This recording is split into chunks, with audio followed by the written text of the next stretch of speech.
नमस्कार, पूजा's किचनमध्ये तुम्हा सर्वांचे खूप खूप मनापासून स्वागत। आपण तेलकट पदार्थ खूप खातो, त्यामुळे आपलं वजन पण वाढतं आणि ते खावेशी पण वाटतात। आणि आता चक्क तर चालू आहे पावसाळा, त्यामुळे भजी आपल्याला खूपच आवडतात आणि पावसाळ्यात याची चव खूप छान लागते। तर तेलातले न खाता आपण वेगळ्या पद्धतीत आज भजी बनवणार आहे। तर त्या कशा पद्धतीचे बनवायचे आहे ते बघून घेऊया, तेलाचा थेंबर पण वापर न करता।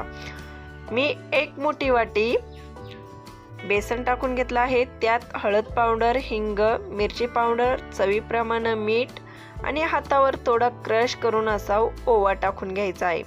ओवा आपल्याला हातावर असा चोळूनच घ्यायचा आहे, त्याने खूप छान सुगंध येतो आपल्या भजीला। त्यानंतर वाळलेली कोथिंबीर ती पण टाकून घ्यायची आहे, तिने पण आपल्या भजीला खूप छान स्वादिष्ट चव येते। आता हे मिश्रण आपल्याला एकजीव करायचं आहे। आता एकजीव डायरेक्ट पाणी टाकून नाही करायचं, आधी चमच्याने हलवून घ्यायचं हे मिश्रण कोरडं आहे तोपर्यंत, आणि मग थोडं थोडं पाणी टाकून मळून घ्यायचं। तर मळत्या वेळेस पण तुम्हाला व्यवस्थित बघायचं आहे, आपण प्रत्येक वेळेस जशी भजी बनवतो ना तेलातली, त्या कन्सिस्टन्सीचं आपल्याला अजिबात पीठ करायचं नाहीये, वेगळ्या कन्सिस्टन्सीचं करायचं। त्यामुळे पूर्ण रेसिपी स्किप न करता बघा। आता यात मी मोठा आकाराचा कांदा बारीक चिरून घेतलेला आहे, तो कांदा आपल्याला ह्या पिठात टाकायचा आहे, कोरड्या पिठातच टाकायचा आहे बरं का। आणि व्यवस्थित असं त्यात मिक्स करून घ्यायचं आणि थोडं थोडं पाणी टाकून आपल्याला हे मिश्रण एकदम असं दाटसर मळायचं। आता आपल्याला जेव्हा हे भजी तळायची आहे ना, जे आपण भजी करणार आहे, तर त्यासाठी आपल्याला हे पीठ घट्ट पाहिजे। खूप जर आपण पातळ केलं तर आपले भजी फुटू शकतात किंवा विरघळू पण शकतात। त्यासाठी आपल्याला इथे पीठ घट्ट ठेवायचं आहे आणि सोड्याचा अजिबात वापर करायचा नाहीये, कारण आपण हे भजी तेलात तळणार नाहीये, त्यामुळे सोड्याचा अजिबात वापर करू नका। आता पिठाची कन्सिस्टन्सी तुम्ही बघू शकता, पीठ झालेलं आहे आपलं मळून, आणि मी किती घट्टसर केलेलं आहे। या पद्धतीचं आपल्याला पीठ असं मळून घ्यायचं आहे। आता पीठ झालं आहे रेडी, आपल्याला आता भजी तळून घ्यायची आहे। त्यासाठी तळणार आहे हे तुम्ही बघून घ्या। कढाई ठेवली आहे तापण्यासाठी, आणि त्या कढाईमध्ये मी 1 ग्लास इतकं पाणी टाकणार आहे।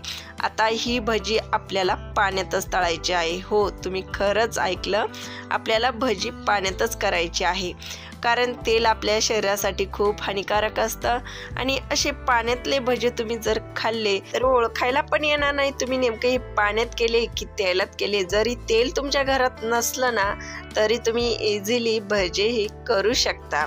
पाण्याला आधी खळखळ अशी उकळी येऊन द्यायची आहे, आणि या पद्धतीची तुम्ही रेसिपी नक्की करून बघा, खरंच तुम्हाला खूप आवडेल। आणि ही भजी तुम्ही सॉस सोबत पण खाऊ शकता, किंवा एखाद्या चटणी सोबत पण, किंवा हिरव्या मिरची सोबत पण खाऊ शकतात। जेव्हा पाण्याला उकळी फुटायला लागली की मगच आपल्याला छोटे छोटे असे भजी सोडून घ्यायचे आहे।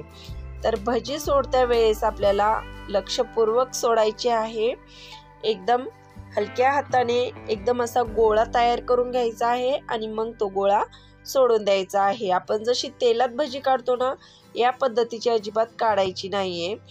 तर बघू शकता आता आपल्या पाण्याला मस्त उकळी आलेली आहे, आणि त्या उकळीमध्ये भजी आपली अजिबात चिटकणार पण नाही आणि व्यवस्थित अशी शिजणार आहे। आता इथे एक चूक अजिबात करायची नाही, जेव्हा आपली भजी पाण्यात शिजताय ना, त्यावेळेस आपल्याला गॅस खूप फुल नाही आणि खूप कमी नाही, एकदम मिडियम ठेवायचा आहे। तुम्ही जर फुल गॅस ठेवला तर तुमची भजी फुटू पण शकतात आणि शिजून त्यांचा गाळ पण होऊ शकतो। तर कमी गॅसवर, खूप कमी नाही खूप फुल नाही, अशा गॅसवर आपल्याला भजी ही पूर्णपणे शिजून घ्यायची आहे। आणि खूप जर जास्त वेळ गॅस तुमचा चालला तर भज्यांचा हा गाळ पण होऊ शकतो।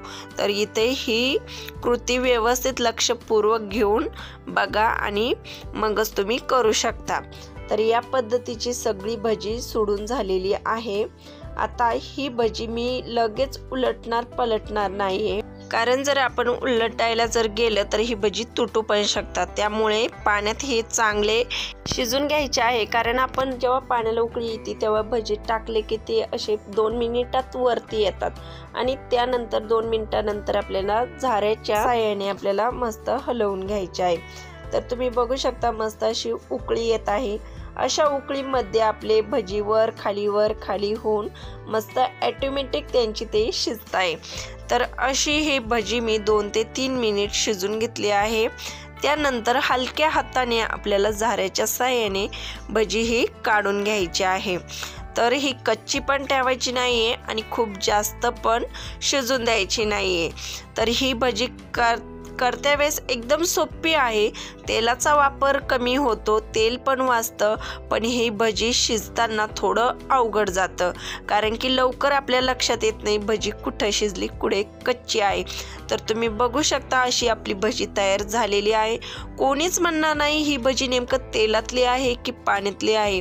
100% आपल्याला असंच वाटते की ही भजी आपण तेलातच काढली आहे। ह्या भजीसोबत तुम्ही हिरवीगार मिरची पण तळून खाऊ शकता, किंवा आपण टॅमॅटो सॉस पण खाऊ शकतो, किंवा तसेच पण खाऊ शकतो, कारण ह्या भजींची चव फारच छान लागते। एकदम सोप्या पद्धतीत आपण तेलाचा थेंबभर पण वापर न करता इतके छान भजी बनवले आहे।